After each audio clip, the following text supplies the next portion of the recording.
پھر دوسری عادت ہے ایک کامیاب شخص کے اندر پائی جاتی ہے، سیکنڈ اور امپورٹنٹ ہیبٹ، وہ یہ ہے کہ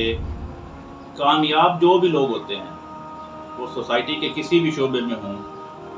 آپ ان کا مشاہدہ کر کے دیکھیں، آبزرویشن کریں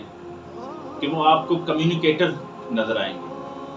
ان کے اندر کمیونیکیشن کی بہت زبردست سکل ہوگی، وہ دوسرے لوگوں کو قائل کرنا جانتے ہوں گے، ان سے اپنے ریلیشنز کو بلڈ کرنا جانتے ہوں گے، انٹریکشن ہوگا، ان کے کانٹیکٹس ہوں گے، اور وہ کن کی بنیاد پر ہوتے ہیں؟ وہ ان کی کمیونیکیشن سکل کی بنیاد پر ہوتے ہیں۔ اگر آپ اپنی کمیونیکیشن سکل کے اوپر فوکس کریں، اس کو ڈیولپ کریں، اس کو بلڈ اپ کریں، اس کو انہانس کریں، تو یقیناً آپ جس بھی شعبے میں کامیاب ہونا چاہتے ہیں تو آپ ضرور، آپ کے اندر امپروومنٹ آئے گی۔